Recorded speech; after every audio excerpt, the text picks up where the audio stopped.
Shalom, jemaat yang terkasih dalam nama Tuhan Yesus. Saya percaya bahwa kita semua pasti dalam kondisi baik dan diberkati oleh Tuhan. Jemaat yang terkasih, di mana kita tetap beribadah di rumah, tapi kita harus yakin dan percaya kehadiran Allah dalam hidup kita.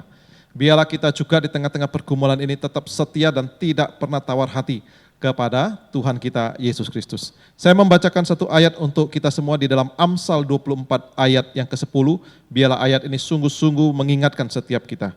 Jika engkau tawar hati pada masa kesesakan, kecillah kekuatanmu. Saya ulangi, jika engkau tawar hati pada masa kesesakan, kecillah kekuatanmu. Biarlah di masa sulit ini, di masa-masa kesesakan ini kita tetap setia, kita tetap percaya kepada Tuhan sehingga kita tetap bersukacita dan tetap mengalir damai sejahtera dalam hidup kita untuk memuliakan nama Tuhan. Biarlah kita yakin Allah senantiasa menyertai kita. Nah jemaat, biarlah ibadah pagi ini dapat memberkati setiap kita, memberikan sukacita dan memberikan kekuatan. Dan kita dapat mengikuti ibadah ini dari awal, pertengahan hingga akhir dengan baik. Terpujilah Tuhan. Demi nama Tuhan Yesus, kita bersama-sama bersyukur dan kiranya berkat Tuhan mengalir dalam hidup kita. Amin.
Shalom Bapak Ibu sekalian yang dikasihi Tuhan.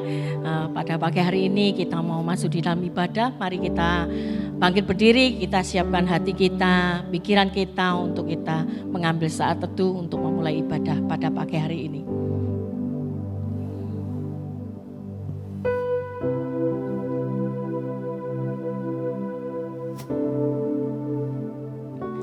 Mari arahkanlah hatimu kepada Tuhan dan beribadahlah kepadanya dengan meyakini bahwa pertolongan kita adalah datangnya dari Tuhan yang menjadikan langit dan bumi dan yang tidak pernah meninggalkan hasil perbuatan tangannya.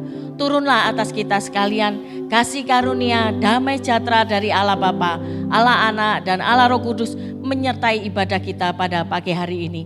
Amin. Mari kita bersama-sama memuji, meninggikan nama Tuhan. Sebab hanya Tuhan yang layak kita sembah. Hanya Tuhan yang layak terima pujian.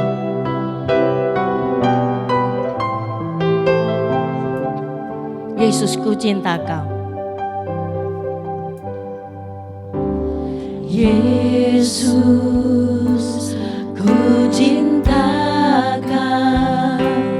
Ku tinggikan, ku agungkan.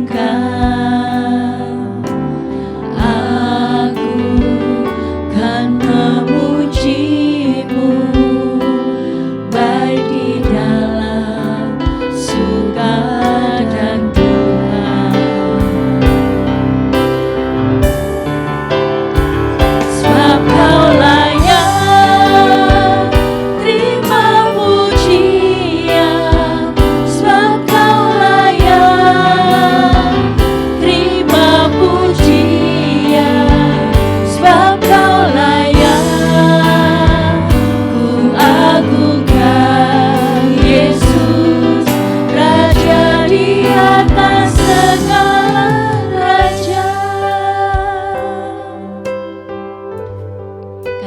Yesus, ku cinta Kau.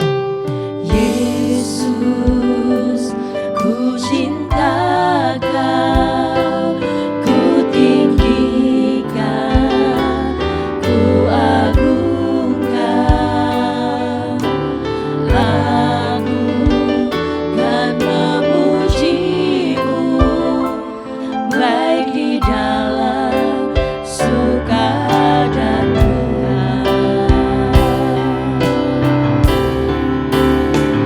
Sebab Kau layak terima pujian, sebab Kau layak terima pujian, sebab Kau layak ku agungkan. Yesus, Raja di atas segala raja, sebab Kau layak, sebab Kau layak terima pujian, sebab Kau layak terima pujian, sebab Kau layak ku agungkan.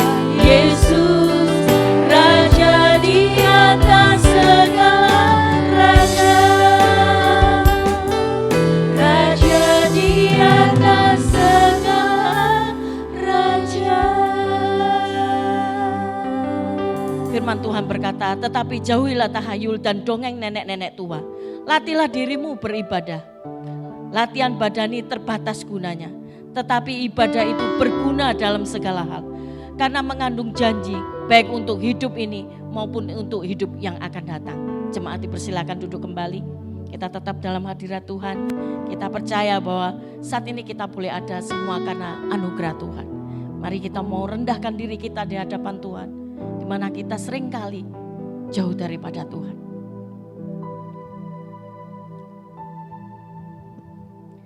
Sangat besar anugerah-Mu, memberi aku selamat. Ku telah hilang, Tuhan dapat buta sekarang lihat. Hanya singer yang menyanyikan, mari kita mau tundukkan kepala. Kita mau merenungkan setiap kehidupan kita di hadapan Tuhan. Apakah saat ini kita benar-benar menyenangkan hati Tuhan? Saat ini bila pribadi lepas pribadi datang di hadapan Tuhan, mengaku dosa, mohon pengampunan yang daripada Tuhan.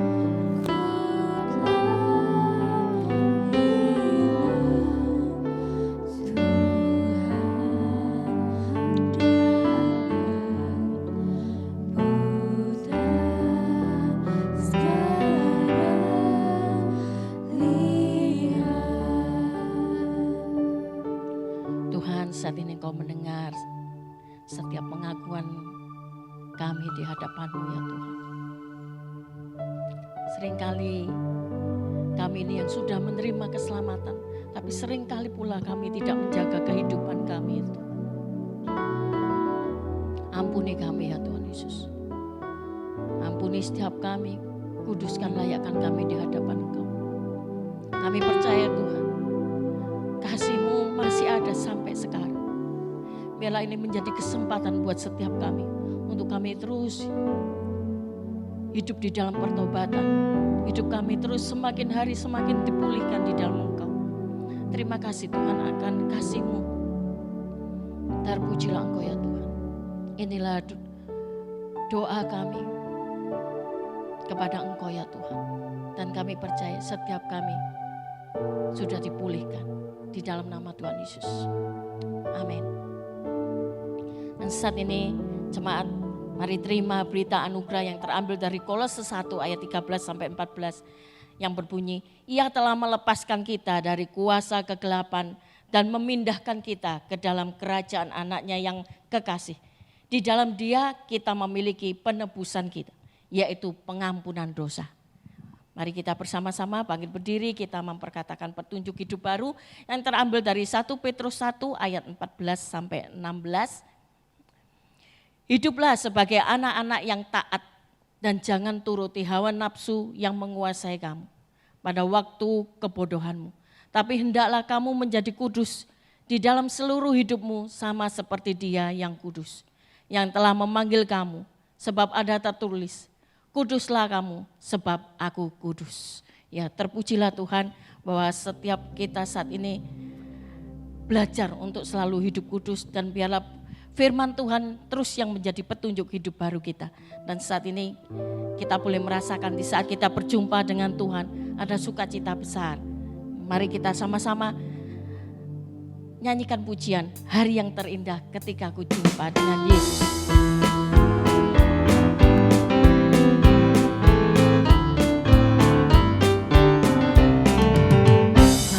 Yang terindah ketika ku jumpa dengan Yesus yang menjadi kekasih hatiku. Walau banyak rintangan jalan yang dihadapan, kasih-Nya kini jadi kuatku. Di hatiku ada cintanya, di hatiku ku cinta padanya. Ku ingin selalu mendengar suaranya, bertumbuh dalam imanku padanya. Hari yang terindah ketika ku jumpa dengan Yesus yang menjadi kekasih hatiku. Walau banyak rintangan jalan yang dihadapan, kasih-Nya kini jadi kuatku. Di hatiku ada cintanya, di hatiku ku cinta padanya. Ku ingin selalu mendengar suaranya, bertumbuh dalam imanku padanya. Ada cintanya, di hatiku ku cinta padanya. Ku ingin selalu mendengar suaranya, bertumbuh dalam imanku padanya, bertumbuh dalam imanku padanya. Puji nama Tuhan, dan kita percaya di saat kita dekat selalu dengan Tuhan, kasih-Nya terus dinyatakan dalam hidup kita. Dan biarlah saat ini setiap kita terus meminta, biarlah kuasa Roh Kudus yang terus bekerja di dalam setiap kehidupan kita, pribadi lepas pribadi, baik di dalam keluarga-keluarga, dalam gereja-gereja, bahkan buat bangsa kita Indonesia.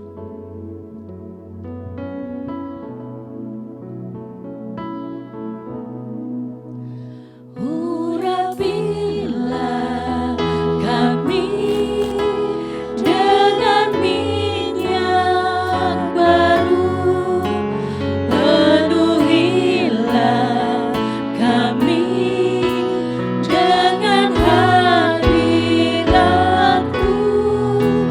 Kami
kita sama-sama memperkatakan pengakuan iman rasuli.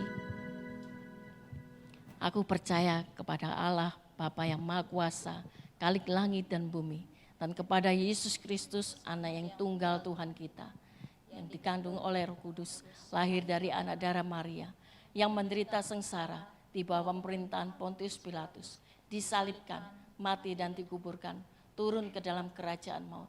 Pada hari yang ketiga, bangkit pula dari antara orang mati, naik ke surga, duduk di sebelah kanan Allah, Bapa yang Maha Kuasa, dan dari sana ia akan datang untuk menghakimi orang yang hidup dan yang mati. Aku percaya kepada Roh Kudus, gereja yang kudus dan am, persekutuan orang kudus, pengampunan dosa, kebangkitan tubuh, dan hidup yang kekal. Amin. Jemaat dipersilakan duduk kembali. Mari kita bersama-sama masuk di dalam firman Tuhan. Kita percaya hanya oleh firman kita boleh dikuatkan, kita boleh dipulihkan. Mari kita perkatakan pujian ini, yaitu Tuhan penuhkanku dengan firman. Tuhan penuhkanku dengan firman-Mu. Tuhan penuhkanku dengan firman-Mu. Hidupku sebagai bejana ku bawa ke sungai-Mu. Tuhan penuhkanku dengan firman-Mu. Tuhan penuhkanku dengan kasih-Mu. Tuhan penuhkanku dengan kasih-Mu. Hidupku sebagai bejana ku bawa ke sungai-Mu. Tuhan penuhkanku dengan kasih-Mu. Saya serahkan kepada Abah.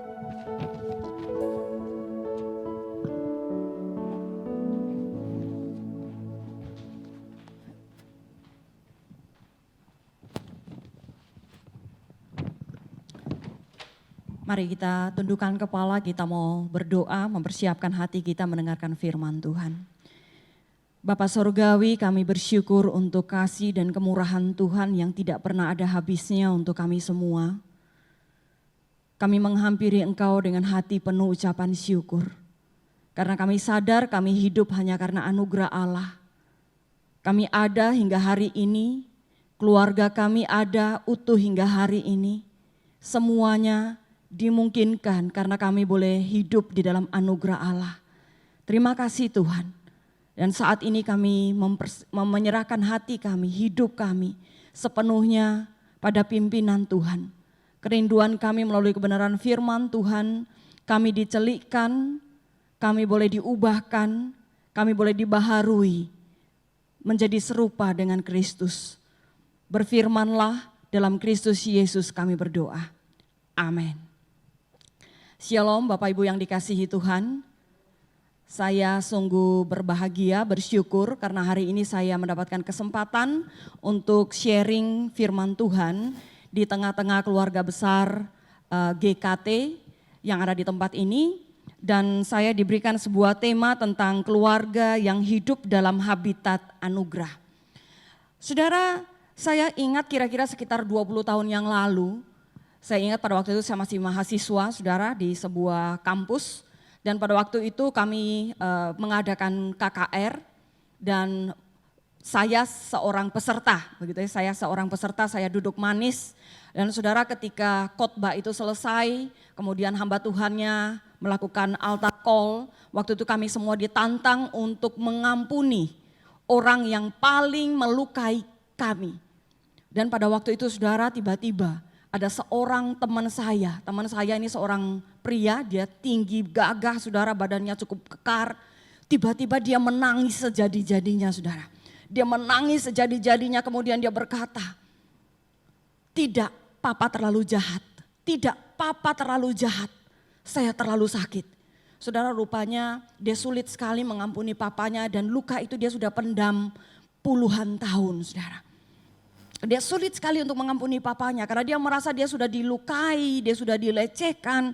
Dan saudara, pada akhirnya sekalipun sakit tapi dia bisa mengampuni papanya. Saudara, apa yang membuat orang yang serapuh itu, seluka itu bisa mengampuni papanya? Jawabannya hanya karena anugerah Allah. Karena dia merasakan anugerah Allah. Dia merasakan bahwa dia sendiri pun seorang yang jahat di hadapan Tuhan. Tapi bukankah Tuhan begitu beranugerah kepada dia? Tuhan mau mengampuni dia. Tuhan mau memulihkan dia. Nah, itu sebabnya dia juga belajar mau mengampuni papanya. Saudara juga mungkin ada banyak dengar kisah. Seorang pasangan, seorang istri yang ditinggal bertahun-tahun, puluhan tahun. Dia disakiti saudara, dia dihianati oleh suaminya. Dia harus menjadi seorang single parent yang harus membesarkan anak-anaknya yang masih kecil-kecil saudara. Tetapi dia dimampukan untuk bisa menerima suaminya kembali. Kembali setelah belasan tahun meninggalkan dia saudara.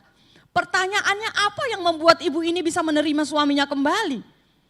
Jawabannya karena anugerah Allah saudara. Karena ibunya sendiri sudah mengalami anugerah dari Tuhan.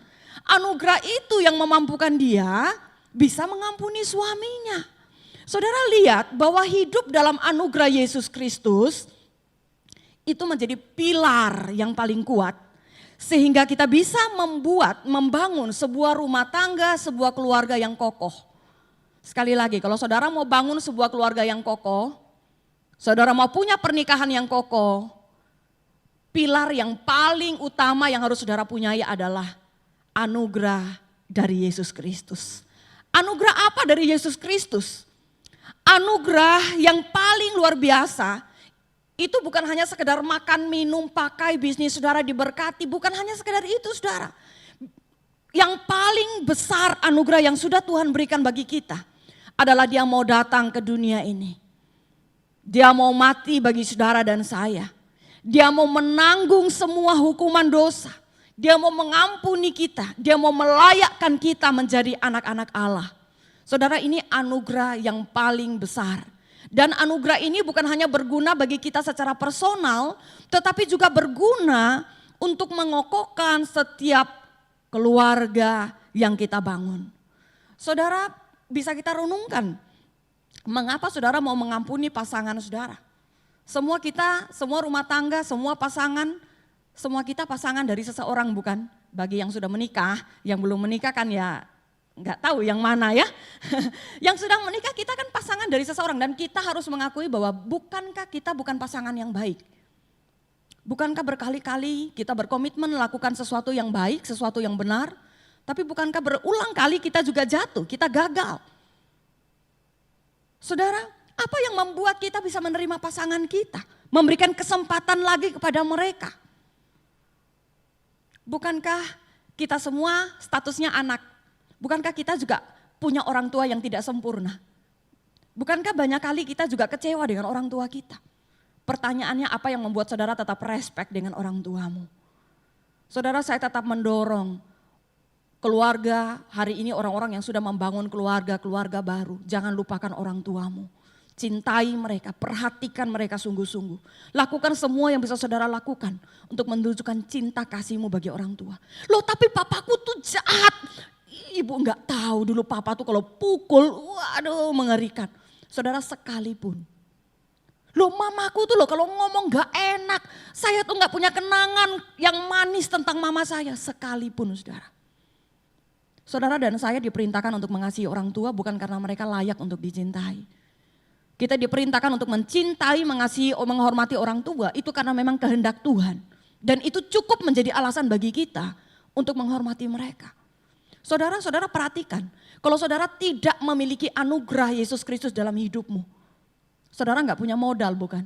Untuk bisa mencintai orang tuamu apa adanya. Kalau saudara nggak punya anugerah, saudara nggak merasakan dicintai oleh Tuhan, saya yakin saudara tidak mungkin mampu menerima pasanganmu yang sudah gagal berkali-kali. Kalau saudara belum menerima anugerah pengampunan dari Yesus Kristus, saya percaya bahwa saudara tidak mungkin bisa mengasihi papamu, mengasihi mamamu yang mungkin sudah pernah membuat engkau kecewa. Saudara sebagai orang tua, anak juga mungkin sudah besar-besar, sudah meninggalkan saudara, punya rumah tangga sendiri. Mungkin saudara juga pernah merasa dilukai oleh anakmu, merasa tidak diperhatikan, merasa tidak dicintai, merasa lebih memperhatikan suaminya atau istrinya, anak-anaknya daripada memperhatikan saudara sebagai orang tua. Saudara, kalau saudara tidak punya anugerah, saudara tidak pernah merasakan cintanya Tuhan, saya yakin saudara tidak mungkin bisa mengampuni anak saudara. Saudara, kasih memang selalu menyakitkan, tetapi itulah kasih yang sebenarnya. Kasih Yesus Kristus begitu luar biasa, begitu besar, tapi bukankah harus didemonstrasikan di atas kayu salib? Menyakitkan saudara, sama. Saya dan saudara juga sama. Nah saudara, itulah anugerah yang harus kita hidupi. Pertanyaannya adalah begini saudara. Bagaimana supaya keluarga saya dan saudara bisa tinggal di dalam habitat anugerah? Bukan hanya sekedar tinggal dalam anugerah loh saudara. Tinggal dalam anugerah tapi sebagai habitat. Habitat itu berarti saudara nggak bisa keluar dari habitat itu. Misalnya ikan. Ya, ikan tuh habitatnya apa? Habitatnya air. Dia tidak bisa hidup di luar air. Nah saudara dan saya juga. Dikatakan kita tinggal dalam sebuah habitat yang namanya anugerah. Berarti keluarga kita itu nggak bisa keluar dari situ. Kenapa? Karena keluarga kita dikeluarkan dari anugerah, mati. Nah pertanyaannya bagaimana caranya keluarga kita bisa hidup di dalam habitat anugerah? Saudara, apakah Alkitab mencatat sebuah keluarga yang hidup dalam habitat anugerah menguraikannya dengan begitu detail? Tentu tidak. Kalau saudara buka seluruh Alkitab, saudara pelajari, saudara tidak akan temukan sebuah bagian dari Alkitab yang secara eksplisit dan detail menjelaskan tentang pasangan suami istri yang membangun keluarganya di dalam habitat anugerah. Saudara nggak akan temukan. Tetapi saudara, saya tertarik ketika saya mendapatkan tema ini, saya tertarik dengan kehidupan dari sepasang suami istri yang bernama, kalau saudara perhatikan di dalam surat-suratnya Paulus, nama mereka seringkali disebutkan. Ya, seringkali nama mereka disebutkan. Kita baca sama-sama di dalam Kisah Para Rasul 18 ayat 18 sampai 19, kemudian kita lanjutkan dengan ayat yang ke-26. Ya, kisah dari sepasang suami istri. Namanya mereka seringkali disebut oleh Paulus. Di awal pelayanan, di akhir pelayanan pun Paulus masih menyebut namanya mereka. Kisah Para Rasul 18 ayat 18-19 dan kemudian kita akan lanjutkan ayat yang ke-26. Saya membacakan bagi saudara. Saudara silakan membacakan juga, buka Alkitab saudara. Paulus tinggal beberapa hari lagi di Korintus, lalu ia minta diri kepada saudara-saudara di situ dan berlayar ke Syria. Sesudah ia mencukur rambutnya di Kengkrea karena ia telah bernazar. Priscilla dan Aquila menyertai dia. Lalu sampailah mereka di Efesus. Paulus meninggalkan Priscilla dan Aquila di situ, ia sendiri masuk ke rumah ibadat dan berbicara dengan orang-orang Yahudi. Ayat 26. Ia mulai mengajar dengan berani di rumah ibadat. Ini ngomong tentang Apolos. Tetapi setelah Priscilla dan Aquila mendengarnya, mereka membawa dia ke rumah mereka dan dengan teliti menjelaskan kepadanya jalan Allah. Jadi ketika Apolos banyak bicara di rumah ibadat, kemudian Priscilla, Aquila kemudian mulai mendengarkan begitu. Kemudian mereka merasa bahwa dia ada sesuatu yang kurang. Sehingga kemudian mereka mengajak Apolos, padahal Apolos itu seorang pembicara yang luar biasa, tapi mereka tahu bahwa dia belum mengenal jalan Allah, ya Injil Yesus Kristus mungkin belum menyentuh hatinya, tapi dia seorang yang sangat cinta Tuhan. Kemudian mereka membawa Apolos dan kemudian Apolos dilayani oleh mereka. Mereka menceritakan, mereka mengajarkan dengan teliti, dengan begitu detail kepada Apolos. Saudara, sebenarnya di dalam bagian ini kita itu tidak mendapatkan secara rinci, secara detail prinsip pernikahan dari Priscilla dan Aquila. Kita tidak dapat. Tetapi yang kita tahu adalah di awal pelayanan Paulus mereka ada di sana. Bahkan mereka teman seperjalanan Paulus di dalam melakukan misi-misi Allah. Kemudian saudara di dalam kitab Roma, kalau saudara baca di dalam kitab Roma, di sana Paulus menitipkan salam juga kepada mereka. Padahal itu hari tuanya Paulus, saudara. Berarti mereka puluhan tahun mereka tetap melayani Tuhan dengan setia. Saudara, orang yang rumah tangganya beres, saya yakin bahwa mereka tidak punya waktu yang cukup untuk bisa memberkati orang banyak. Tenaga dan energi mereka habis hanya untuk mengurus rumah tangga sendiri. Iya kan? Energi sudah habis, waktu sudah habis untuk urus rumah tangga juga nggak selesai-selesai. Nah, kalau mereka tidak, saudara, sehingga minimal, saudara, saya mendapatkan ada dua prinsip. Ada dua prinsip dari kehidupan Priscilla dan Aquila. Yang pertama, saudara, kalau saudara mau membangun keluarga yang hidup dalam habitat anugerah, yang pertama pastikan, kalau ini secara khusus bagi yang belum menikah ya, ini di sini ada beberapa yang belum menikah, carilah pasangan yang sudah menikmati anugerah Allah di dalam Kristus Yesus. Pastikan bahwa pasangan saudara orang yang sudah menikmati anugerah Allah. Bukan pastikan bahwa dia sekedar Kristen. Saudara begitu saudara mulai ketemu, wow kok keren ya tampannya, wow tinggi keren, wow gagah gitu ya. Begitu tahu, waduh orang Kristen, wow tambah seneng gitu ya. Tambah seneng, apalagi begitu lihat tatapan mata pertama langsung cinta jatuh padamu. Saudara rasanya begitu tahu KTP-nya Kristen, saudara langsung bilang ini dia dari Tuhan. Saudara siapa bilang KTP Kristen itu menjadi jaminan? Tidak bisa saudara. Yang pertama yang harus saudara lakukan adalah pastikan bahwa pasanganmu adalah orang yang sudah menikmati anugerah Yesus Kristus. Kalau bagaimana dengan saudara yang sudah menikah? Bagi saudara yang sudah menikah, berdoalah supaya pasanganmu dari hari ke hari dia bisa betul-betul menikmati anugerah keselamatan di dalam Tuhan Yesus Kristus. Kalau dia belum kenal Yesus Kristus, saudara bagaimana saudara bisa membangun keluarga yang hidup dalam habitat anugerah? Yang ada adalah saudara harus berjuang, saudara harus bergumul, berlinang air mata, mungkin tiap malam saudara perlu menangis. Itu sebabnya saudara perlu mendoakan pasanganmu. Supaya pasanganmu adalah seorang yang sungguh-sungguh sudah menerima anugerah Yesus Kristus. Mengapa begitu saudara? Karena kalau mereka belum menerima anugerah keselamatan di dalam Tuhan Yesus Kristus, saudara tidak mungkin bisa mempraktekkan atau bisa membuat anugerah sebagai habitat keluargamu. Saudara, kita melihat beberapa contoh secara khusus di dalam Alkitab. Kita lihat beberapa contoh dalam Alkitab pentingnya orang mengenal Kristus. Pentingnya orang mengenal Allah, pentingnya orang menikmati anugerah Allah dalam keluarganya. Kalau tidak, saudara, ada beberapa keluarga yang hancur, yang bermasalah, itu karena pasangannya belum menerima anugerah. Atau pasangannya tidak rohani, kira-kira begitu ya. Orang rohani dan tidak rohani sekali lagi tidak dilihat dari dia sering datang gereja atau tidak.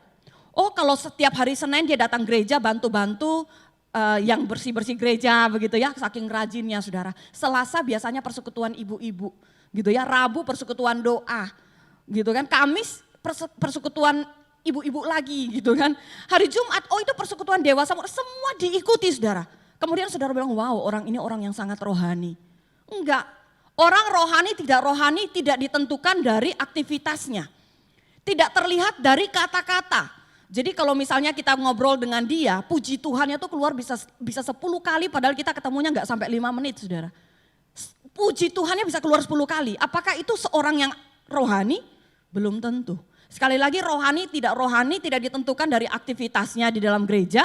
Tidak ditentukan dari cara bicaranya, caranya berbicara, bukan.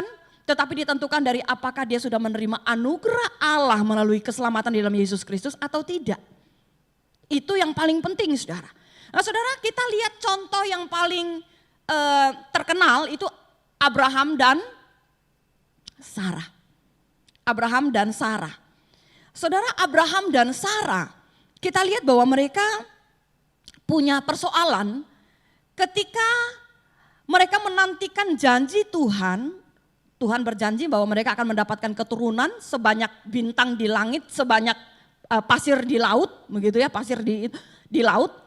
Mereka menantikan cukup lama dan mereka sudah cukup lama sudah mereka bertanya, Tuhan ini kapan jawabannya?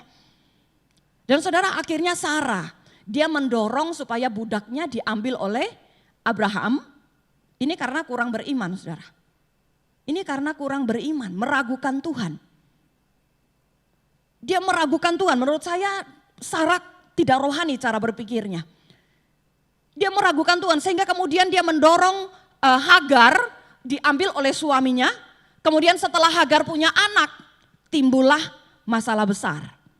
Gitu ya, kenapa? Karena Hagar mulai meremehkan Sarah, begitu kan. Kemudian Sarah mulai menggunakan kekerasan, penindasan untuk melawan. Saudara lihat bahwa ada semacam kekacauan yang terjadi di situ. Persoalannya kenapa? Persoalannya karena pasangan dari Abraham meragukan Tuhan. Meragukan janji-janji Tuhan. Sehingga dia mulai berpikir sendiri bagaimana caranya menyelesaikan. Saudara, ini kalau saudara punya pasangan yang tidak rohani, maka tidak heran kalau saudara hidup dalam keluarga yang tidak pernah habis-habisnya masalah muncul. Masalah selalu ada, stoknya selalu ada terus. Kenapa? Karena pasangan saudara tidak rohani, cara pikirnya tidak rohani, semuanya tidak rohani. Saudara, kemudian yang berikut adalah Harun dan Maryam. Ini contoh dalam perjanjian lama. Saudara, mereka memberontak kepada Allah dengan cara apa? Dengan cara mereka memberontak terhadap kepemimpinan Musa. Mereka memberontak terhadap kepemimpinan Musa. Kalau saudara membaca di situ dengan teliti di dalam kitab Bilangan pasal 12, saudara akan temukan bahwa yang menjadi masalah di sini adalah sebenarnya Miriam. Miriam yang menjadi otak kejahatan dalam kisah ini. Seorang pasangan. Tetapi resikonya itu juga ditanggung oleh Harun. Jadi kenapa kok kita tahu Miriam itu dia yang menjadi otak dari kejahatan itu? Karena namanya dia disebutkan lebih dulu, saudara. Dan biasanya dalam budaya kuno itu menjadi sebuah sinyal, begitu ya. Kalau nama perempuan itu diletakkan di situ, itu ada maksudnya, gitu ya. Ada maksudnya. Saudara, yang berikut Ahab. Saudara tahu istrinya Ahab siapa? Ahab yang raja. Dia ada di dalam kitab 1 Raja-Raja. Saudara, istrinya itu siapa namanya? Isabel. Saudara, Ahab memang seorang raja yang tidak rohani, jelas dia tidak rohani. Dia melakukan, ada banyak sekali pelanggaran yang dia lakukan. Dan penulis Alkitab menjelaskan bahwa semua itu terjadi karena Ahab sudah memperbudak diri dengan melakukan apa yang jahat di mata Tuhan. Dan karena dia sudah dibujuk oleh Isabel. Isabel pun seorang pasangan yang sangat jahat. Begitu ya, sangat jahat. Saudara, akhirnya kehidupan mereka gak karu-karuan. Kehidupan mereka gak karu-karuan. Kemudian kisah yang paling terkenal juga yang berikut ya adalah kisah tentang Salomo. Salomo seorang raja yang mungkin ada banyak orang iri gitu ya dengan Salomo. Kenapa? Dia punya hikmat yang luar biasa. Sampai pada waktu itu saking seluruh pemimpin negeri itu mendengarkan Salomo seorang raja yang begitu berhikmat. Banyak orang berkunjung ke Salomo. Mereka berkunjung ke Salomo. Ada banyak raja ratu yang datang mendatangi dia. Kenapa? Mereka takjub melihat Salomo dalam hikmat dan dalam kekayaan. Tetapi saudara tahu apa yang membuat hidupnya dia hancur? Di akhir hidup dia, justru di dalam fase-fase akhir hidupnya dia, justru kita lihat bahwa kehidupan dia sangat tidak rohani. Kenapa kok dia sangat tidak rohani? Karena dia terjebak di dalam penyembahan berhala. Kenapa kok dia bisa terjebak dalam penyembahan berhala? Bukankah justru Allah mengizinkan Salomo yang bangun bait Allah? Tapi saudara lihat ironis ya, orang yang Tuhan perkenankan bangun bait Allah, justru di fase-fase akhir hidupnya justru dia menjadi pengkhianat. Dia menyembah berhala-berhala. Kenapa kok dia menyembah berhala-berhala? Karena dia mempunyai pasangan-pasangan atau gundik-gundik dari orang-orang yang tidak kenal Tuhan. Pengaruhnya besar, saudara. Pengaruhnya besar sekali. Dalam perjanjian baru ada Ananias dan Safira. Mereka sekalipun terlihat orang yang rohani, makanya mau jual tanahnya dan sebagainya. Tapi sebenarnya mereka bukan orang yang rohani. Mereka hanya sedang ikut sebuah tren. Itu sebabnya saya katakan yang pertama yang harus saudara pastikan adalah pastikan bahwa pasangan hidup saudara, kalau saudara belum menikah, adalah seorang yang sudah menikmati, merasakan anugerah Allah dalam hidupnya. Karena orang yang sudah merasakan anugerah Allah dalam hidupnya akan sungguh-sungguh hidup bagi Tuhan. Kalau saudara yang hari ini sudah menikah, saudara melihat pasangan saudara, saudara sendiri ragu orang ini sudah bertobat atau belum. Saudara, itu PR besarmu. Saudara doakan supaya suamimu atau istrimu sungguh-sungguh bisa menerima anugerah keselamatan di dalam Tuhan Yesus Kristus. Karena hanya itu yang akan membebaskan dia dari belenggu yang sesungguhnya. Dan hanya itu satu-satunya yang saudara butuhkan untuk bisa membangun keluarga yang kokoh dan bisa menjadikan anugerah sebagai habitat. Saudara, kita perlu memiliki selain keintiman secara fisik di dalam rumah tangga, kita perlu keintiman secara rohani. Saudara, mereka yang sudah menikmati anugerah Allah, itu pasti mereka akan hidup di dalam anugerah. Pasti mereka akan meneladani Allah. Mereka akan meneladani cara pikirnya, mereka akan meneladani cara hidupnya. Saudara, ini yang dilakukan, saya yakin ini yang dilakukan oleh Aquila dan Priscilla. Saya yakin bahwa mereka bukan manusia setengah dewa yang keluarga mereka tuh aman-aman saja. Saya yakin semua keluarga bergumul kok. Semua keluarga bergumul. Tetapi satu-satunya yang bisa menyelamatkan saudara ketika saudara sudah menerima anugerah Yesus Kristus. Saudara akan belajar. Karena anugerah Allah itu tidak akan pernah berhenti sampai saudara saja. Anugerah Allah itu akan menjadi sebuah mesin di dalam diri saudara. Untuk terus meneruskan anugerah itu kepada orang lain. Anugerah yang sejati yang datangnya dari Allah tidak pernah berhenti hanya pada diri saudara. Anugerah itu akan mendorong saudara untuk mempraktekkan cinta kasih. Itu kepada pasanganmu, kepada anakmu, kepada orang lain, kepada sebanyak mungkin orang. Itu baru anugerah. Kalau saudara mengaku saudara sudah menerima Yesus Kristus, saudara sudah menerima anugerah, saudara sudah merasakan anugerah. Tapi itu hanya berhenti sampai di diri saudara sendiri. Tidak pernah terlihat dari bagaimana saudara memperlakukan orang lain. Saya meragukan kalau itu adalah anugerah yang sejati dari Tuhan. Saudara, sangat penting bagi orang tua untuk menanamkan nilai ini kepada anak-anak saudara. Mulai sejak anak-anak Tuhan percayakan kepada kita, bergumul untuk menanamkan nilai ini. Saudara, penting sekali mereka mengenal anugerah Allah. Yang paling anak-anak Anda butuhkan, itu bukan hanya sekedar sekolah yang baik, susu yang baik, makanan yang bergizi, bukan. Tetapi anugerah Yesus Kristus. Saudara perlu perkenalkan itu, saudara perlu ceritakan itu kepada anakmu.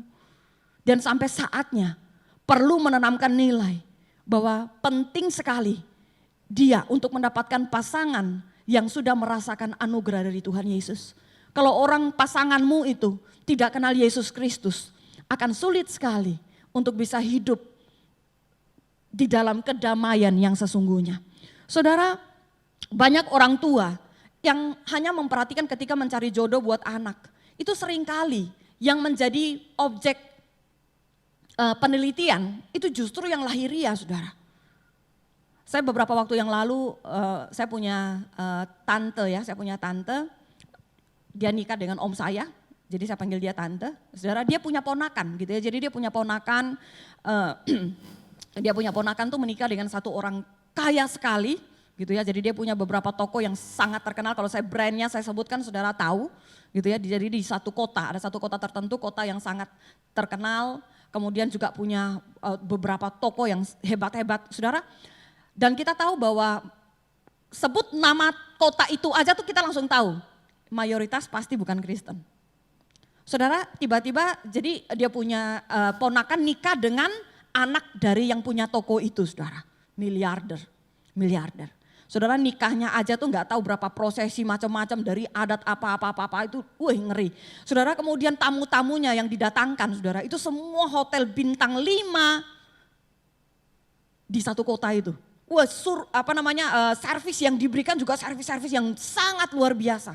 Saudara mereka begitu bangga sekali ketika punya menantu dari kalangan yang begitu kaya. Terus saya tanya saudara, kemudian nikahnya dengan cara apa? Ya dengan cara agamanya mereka lah. Jadi ceritanya anaknya ini ternyata ikut agama yang lain.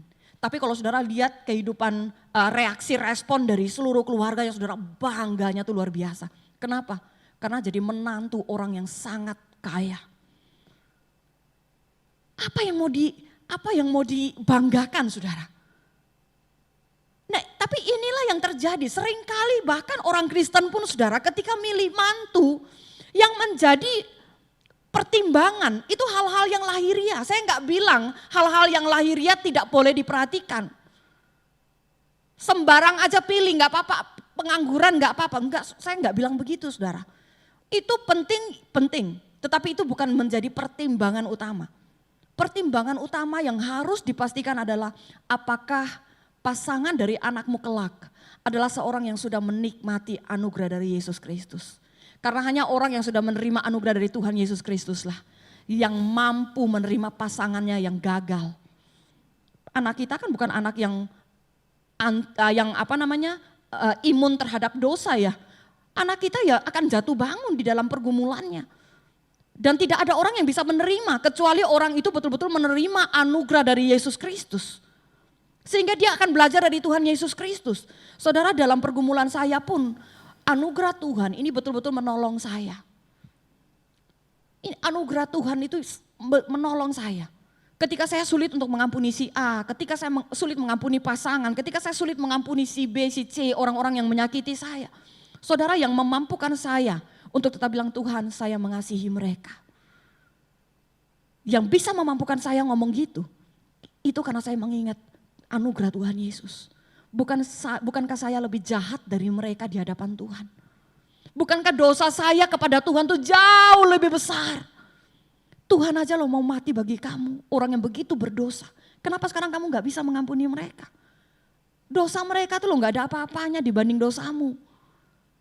Di situ saya menangis dan bilang Tuhan ampuni saya. Tuhan saya mau mengasihi mereka. Saudara bayangkan, kalau saudara menerima pasangan yang belum menerima anugerah Allah, saudara sulit sekali untuk bisa menjadi keluarga yang kokoh. Sulit untuk menjadi keluarga yang kokoh. Masalah sedikit akan muncul, saudara akan ambil sebagai alasan untuk cerai. Hari ini saudara tidak sedikit anak-anak muda, pasangan-pasangan baru. Nikah belum lama 2 tahun, 3 tahun cerai. 2 tahun, 3 tahun cerai. Kenapa? Saudara, jangan sampai gagal. Ini hal yang pertama. Kalau saudara mau membangun keluarga yang hidup dalam habitat anugerah. Yang pertama, kalau saudara belum menikah, pastikan pasanganmu orang yang sudah menerima anugerah. Kalau saudara sudah menikah, doakan supaya pasanganmu bertumbuh di dalam anugerah Yesus Kristus. Dan yang kedua, yang terakhir, bangun keintiman secara rohani dengan pasanganmu. Bangun keintiman rohani di dalam keluargamu. Dimulai dari pasangan dulu kan. Kan saudara bangun keluarga gak moro-moro langsung punya anak kan. Kalau langsung punya anak kan berarti ada sesuatu yang salah kan. Jadi dimulai dari berdua dulu. Yang dibutuhkan itu adalah bukan hanya sekedar keintiman fisik saudara dalam pernikahan. Tapi keintiman rohani. Banyak orang tetap bertumbuh. Tetapi mereka bertumbuhnya sendiri-sendiri. Usaha sendiri-sendiri untuk bisa bertumbuh secara rohani. Ini baik, ya memang ada baiknya. Karena saat teduh itu kan sesuatu yang harus dilakukan sendiri kan. Tetapi banyak yang diabaikan di dalam keluarga itu adalah mereka melupakan keintiman secara rohani. Mereka melupakan keintiman secara rohani. Itu sebabnya saudara, ini yang perlu ditumbuh kembangkan. Bagaimana caranya kita membangun keintiman rohani? Yang pertama adalah saudara perlu membiasakan diskusi-diskusi kecil yang tampaknya itu sekuler, yang tampaknya bukan hal yang rohani, tapi saudara bisa memandang dari kacamata rohani. Misalnya, gitu ya, misalnya, kenapa kok mama harus tetap memperhatikan kamu nak? Gitu ya, jadi ketika kita membimbing anak kita antara ke sekolah, gitu ya, ngajarin, main bersama. Kita perlu ngajarin anak bahwa itu hal yang memang kelihatan sekuler. Tapi kenapa mama lakukan itu? Karena mama tahu itu kehendak Tuhan. Mama tahu itu kehendak Tuhan. Orang tua harus spend waktu yang cukup untuk anak. Makanya mama lakukan itu. Kenapa kok mama harus repot memasak, repot menyiapkan seluruh kebutuhan rumah tangga, mama harus melayani papa, melayani anak-anak. Kenapa mama harus melakukan itu? Itu hal yang sekuler. Tapi kita harus lihat dari kacamata yang rohani. Mama lakukan itu bukan hanya semata-mata karena tugas, tapi itu yang Tuhan mau memang. Jadi ketika mama lakukan itu dengan sungguh-sungguh, mama sedang menyenangkan Tuhan. Kenapa kok anak harus juga dengar-dengaran kepada orang tua? Itu bukan hanya masalah etika, tapi karena masalah bagaimana kamu menghormati Tuhan yang memberikan perintah. Gitu loh. Jadi ajarkan anak-anak melihat hal-hal yang sekuler yang seringkali terjadi itu dari kacamata yang rohani. Jadi ajak untuk diskusi hal-hal yang begitu. Kemudian kenapa kok kita di jalan raya harus taat waktu kita bawa anak gitu ya. Kemudian kita ngomong, ini lampu kuning, kalau lampu kuning tandanya berhenti. Kita harus belajar taat kepada pemerintah, Tuhan maunya begitu. Nah jadi itu hal yang sekuler, tapi kita bisa memandangnya dari kacamata yang rohani. Jadi anak-anak mulai belajar gitu loh. Jangan begitu anak belajar, oh lampu kuning artinya apa ya? Oh papa biasanya itu artinya gas. Lampu kuning itu artinya gas sekencang-kencangnya, itu anaknya pelajari dari situ. Kemudian boleh ini anaknya pelajari semua saudara, jangan salah saudara. Jadi di jalan raya pun kita bisa ajari anak-anak, begitu ya, ajari anak-anak bahwa kalau kita menaati pemerintah, berarti kita menaati Tuhan. Kita ajarkan hal-hal yang seperti itu. Itu sebenarnya kita sedang membangun sebuah keintiman rohani saudara. Jadi semua cara pandang, cara pikir diarahkan kepada Tuhan. Nah kemudian kita juga perlu mendiskusikan hal-hal rohani pada tempat dan waktu yang tampaknya itu sekuler. Misalnya kita ajak anak-anak jalan, sekarang jangan dulu ya saudara ya. Sekarang jangan dulu, ini musimnya si Miss Corona yang gak mau pergi-pergi ya. Jadi sementara jangan dulu pergi-pergi. Tapi kalau misalkan semua sudah normal, saudara kepengen membangun keintiman rohani, saudara bisa ajak keluarga pergi makan di restoran begitu ya. Waktu di restoran, saudara bisa kok ajak bicara hal-hal yang rohani gitu ya. Hari ini baca Alkitab enggak? Alkitabnya ngomong tentang apa misalnya begitu kan. Atau sekolah minggu yang kemarin belajar tentang apa begitu kan. Jadi kita lihat hal-hal yang sekuler, yang tampaknya sekuler, kita lihat dengan cara pandang rohani. Hal-hal yang rohani itu enggak selalu harus ngomongnya di gereja. Dimanapun kita bisa kok ngomong tentang itu juga gitu ya. Jadi mulai membangun yang seperti itu saudara. Nah kemudian yang ketiga, kita perlu membangun sebuah disiplin rohani bersama-sama. Saya tahu bahwa untuk orang-orang yang ada di perkotaan itu dinamika hidupnya itu memang bermacam-macam. Sehingga nggak selalu bisa, oke jam 8 pagi ya anak-anak kita semua, jam 8 malam ya anak-anak kita semua mesbah keluarga. Nggak harus selalu bisa begitu. Gak harus selalu bisa begitu, mungkin papanya masih sibuk di mana. Sekali lagi bukan masalah tempat saudara, tapi masalah kita ini betul-betul care dengan pertumbuhan kerohanian dari keluarga kita. Jadi kita buat fleksibel. Oke papa jangan lupa ya jam 8 doa juga ya pak ya, papa di kantor gak apa-apa doa juga. Mama sama anak-anak berdoa di rumah. Tetap harus ada yang namanya disiplin rohani yang dilakukan bersama saudara. Nah ini bagian dari kita mengupayakan sebuah keintiman rohani. Dan yang berikut saudara mungkin bisa mengikuti seminar, saudara bisa mendengarkan kalau saudara sudah berkeluarga begitu ya, saudara bisa mendengarkan ada banyak sekarang seminar-seminar yang ada di YouTube dan sebagainya bagaimana caranya untuk bisa meningkatkan kerohanian dari keluarga saudara. Saudara ini yang bisa saudara lakukan supaya kita bisa mendapatkan yang kedua, keintiman secara rohani. Kalau saudara mau punya keluarga yang hidup dalam habitat anugerah, pertama, doakan, pastikan bahwa pasanganmu seorang yang sudah menerima anugerah. Yang kedua, pastikan bahwa kita mengusahakan keintiman kerohanian di dalam keluarga kita. Supaya kita pada akhirnya bisa seperti Priscilla dan Aquila. Kita setia kepada Allah bukan hanya di awal. Orang yang baru jatuh cinta itu biasanya menggebu-gebu saudara. Tapi bagaimana dengan ending akhirnya? Biasanya baru cuma berapa tahun sudah pisah. Sama orang yang di dalam Tuhan juga begitu. Awal-awal begitu ketemu Tuhan jatuh cinta luar biasa. Tetapi bagaimana dengan akhir? Baru beberapa tahun mutung. Kita nggak mau seperti itu. Kita mau kita terpelihara di dalam habitat anugerah Allah. Kalau mau seperti itu, mari betul-betul fokus di dalam keluarga kita. Berdoa Tuhan tolong supaya keluarga kita menerima anugerah Tuhan. Bertumbuh dalam anugerah Tuhan. Dan semua mau mengupayakan keintiman secara rohani. Itu yang bisa memungkinkan kita bisa saling menerima, saling memberkati di dalam rumah tangga kita. Mari bersama-sama kita berdoa. Bapa di surga, kami bersyukur untuk kebenaran firman yang sudah kami pelajari. Tuhanlah yang melihat kehidupan keluarga kami. Tuhanlah yang menilai dengan objektif bagaimana kami sudah membangun rumah tangga kami. Kerinduan kami adalah pasangan kami, anak-anak kami adalah orang-orang yang sudah menikmati anugerah Allah. Kerinduan kami, mereka adalah orang-orang yang bertumbuh di dalam anugerah-Mu. Dan Tuhan juga menolong. Mulai malam hari ini, mulai pagi ini, kami berdoa kiranya Tuhan tolong supaya semua keluarga kami boleh belajar untuk bisa mengembangkan keintiman di dalam kerohanian. Karena itu adalah cara kami bisa bertumbuh di dalam anugerah Allah. Terima kasih Tuhan untuk kebenaran firman-Mu.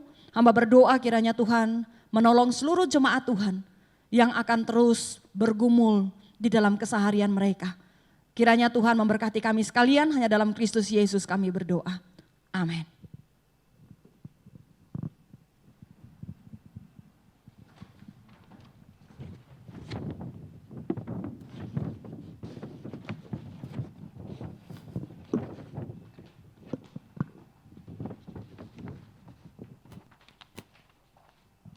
Puji Tuhan, kita sudah menerima kebenaran firman Tuhan.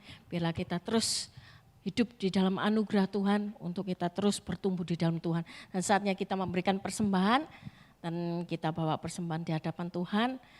Dan saya minta Jennifer untuk berdoa untuk persembahan.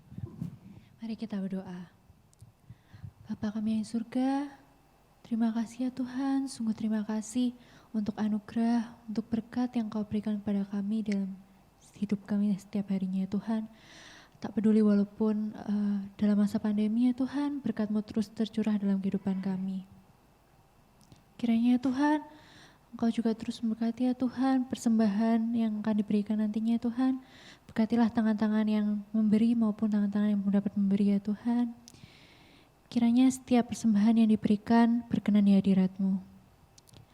Bagi para pengurus maupun majelis yang akan mengelola keuangan nanti ya Tuhan, persembahan nanti, kiranya Engkau juga memberikan hikmat, kebijaksanaan, hingga dapat mengelola uang itu ya Tuhan, untuk kemuliaan nama-Mu saja. Inilah doa kami ya Tuhan, kami serahkan semuanya dalam tangan-Mu saja. Haleluya, amin. Dan saat ini kita masuk di dalam doa syafaat, kita berdoa untuk pertumbuhan iman jemaat, supaya tetap terus bersandar kepada Tuhan. Kita berdoa untuk setiap jemaat yang lemah tubuh dan saat ini mungkin sedang sakit. Juga kita berdoa untuk situasi Indonesia di tengah wabah corona, dan biarlah semuanya dapat terkendali, dan juga untuk semua tenaga medis yang berada di garis terdepan dalam penanganan pandemi COVID-19 agar tetap diberikan kesehatan dan kekuatan. Mari kita berdoa. Terima kasih ya Tuhan Yesus atas keberadaan gereja-Mu GKT Pondok Indah tempat ini. Biarlah Tuhan terus yang memberkati, dan biarlah melalui kebenaran firman-Mu saat ini kami percaya Tuhan Engkau menjamah setiap jemaat-Mu untuk hidup terus di dalam anugerah Tuhan, di dalam setiap keluarga-keluarga, untuk terus membangun pertumbuhan rohani buat setiap keluarga-keluarga kami, untuk terus hidup di dalam habitat anugerah Tuhan. Sehingga kami semua Tuhan, jemaat-Mu boleh menjadi berkat bagi banyak jiwa-jiwa. Dan saat ini Tuhan, Engkau yang senantiasa memberkati setiap keluarga-keluarga, baik di dalam hubungan suami istri, hubungan anak dengan orang tua, juga saudara bersaudara, juga semua di dalam gerejamu GKT ini Tuhan. Kami minta kasih-Mu terus Tuhan, anugerah-Mu terus yang terus melingkupi setiap kami, untuk kami boleh senantiasa saling mendoakan, saling mengasihi, terus saling bersama-sama untuk melayani Tuhan, memberikan yang terbaik buat Tuhan. Dan saat ini kami juga berdoa untuk jemaat-Mu yang mungkin saat ini sakit Tuhan. Tuhan tolong, juga yang lemah tubuh, Tuhan tolong, Tuhan yang senantiasa memberikan kekuatan dan untuk mereka senantiasa terus hanya berharap kepada Tuhan, karena kami percaya kesembuhan itu hanya datangnya daripada Engkau. Dan Tuhan saat ini kami juga berdoa untuk setiap majelis, juga hamba-hamba Tuhan yang Tuhan percayakan untuk boleh melayani di GKT Pondok Indah. Biarlah Tuhan Engkau yang memberkati, baik di dalam keluarga hamba-hamba-Mu Tuhan, Engkau yang memberkati segala apa yang menjadi kebutuhan, keperluan hamba-hamba-Mu Tuhan, Engkau yang mencukupkan semuanya. Baik untuk kebutuhan gereja-Mu tempat ini kami percaya Engkau Allah yang memenuhi segala kebutuhan gereja-Mu, Engkau pula yang memberkati semuanya Tuhan. Dan saat ini kami serahkan bangsa kami ke dalam tangan Tuhan, di dalam situasi corona ini Tuhan, kami minta Tuhan Engkau terus campur tangan, di mana kami tetap percaya Tuhan segala sesuatunya boleh mendatangkan kebaikan, baik khususnya untuk bangsa kami Indonesia, yang kami percaya Tuhan bangsa kami terus diberkati, bangsa kami terus dipulihkan, untuk bangsa kami boleh menjadi bangsa yang takut akan Tuhan, yang boleh hidup di dalam anugerah Tuhan. Kami percaya Tuhan Engkau punya rencana yang indah buat bangsa kami Indonesia. Bila Tuhan Kau pakai setiap gereja-Mu, juga setiap anak-anak Tuhan untuk boleh menyatakan kasih-Mu yang luar biasa, sehingga setiap jiwa-jiwa yang ada di bangsa kami boleh mengenal anugerah Tuhan. Terima kasih Tuhan, ini doa kami kepada Engkau, di mana kami percaya Engkaulah pengharapan kami yang pasti. Hanya di dalam nama Tuhan Yesus kami sudah naikkan doa syafaat kami. Haleluya, amin. Dan saat ini dari mungkin hamba Tuhan Pak Hendra untuk menyampaikan warta gereja.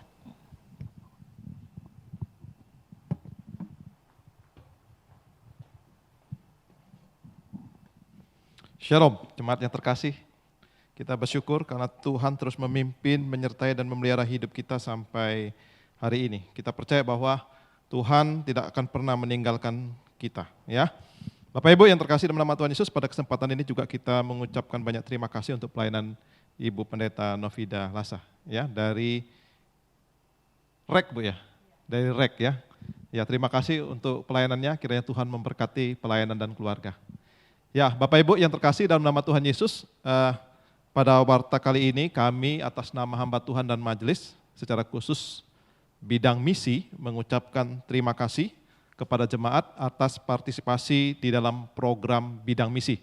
Ya, baik di dalam memberikan persembahan untuk pelayanan diakonia maupun Bapak Ibu yang terlibat di dalam pelayanan Lapak Pondok Indah ya. Lapak GKT Pondok Indah. Nah, Bapak Ibu terima kasih kami sampaikan untuk persembahan-persembahan yang masuk Bapak Ibu kita sudah salurkan juga baik untuk jemaat kita sendiri maupun juga untuk pelayanan baksos ya, pelayanan baksos bagi salah satu gereja kecil yang sudah kita lakukan. Nah, Bapak Ibu yang saya kasih dalam nama Tuhan Yesus, kita juga tetap membuka bagi Bapak Ibu yang tetap ingin memberikan persembahan diakonia, bisa disalurkan lewat nomor rekening yang seringkali kita sharekan atau seringkali kita bagikan ya. Kemudian kami juga tetap mengarahkan jemaat untuk ikut berpartisipasi ya, mendukung program Lapak GKT Pondok Indah. Ya, karena di situ ada jemaat kita yang mungkin kita perlu support, yang perlu kita bantu, ya, dengan membeli produk mereka atau makanan mereka. Jadi kami tetap mengarahkan jemaat untuk dapat mendukung dua program ini, baik untuk persembahan diakonia maupun untuk Lapak Pondok Indah. Ya, terima kasih sekali lagi Bapak Ibu, kiranya Tuhan memberkati kita semua dan biarlah kita tetap setia di dalam mengikut Tuhan di tengah-tengah kondisi seperti ini dan biarlah kita tetap memuliakan namanya. Amin.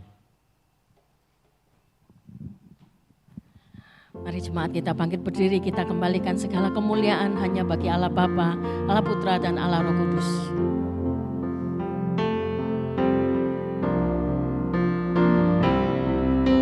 Segala kemuliaan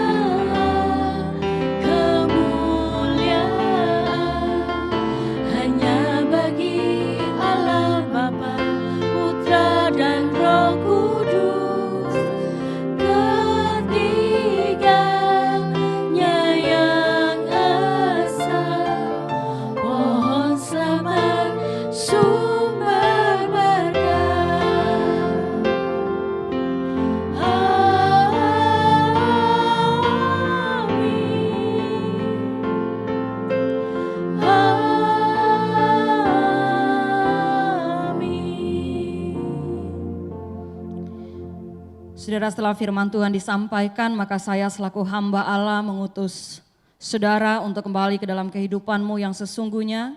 Belajarlah untuk melakukan semua kebenaran firman-Mu dengan bersandar kepada pertolongan Allah Roh Kudus. Terimalah berkat Tuhan. Kiranya Allah Bapa di sorga yang telah menciptakan dan memelihara umat-Nya akan memberkati engkau dan melindungi engkau. Kiranya Tuhan Yesus Kristus yang sudah mati di kayu salib dan memberikan nyawanya bagi umat pilihan-Nya akan menyinari engkau dengan wajah-Nya dan memberi engkau kasih karunia. Dan kiranya Allah Roh Kudus yang setia menolong umat-Nya akan menghadapkan wajah-Nya kepadamu dan memberi engkau damai sejahtera. Amin.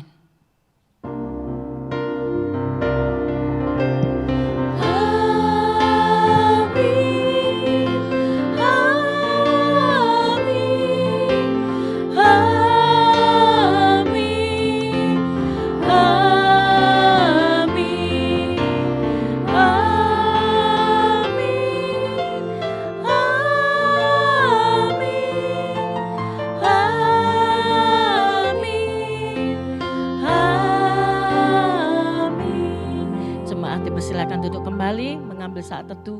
Tuhan Yesus memberkati.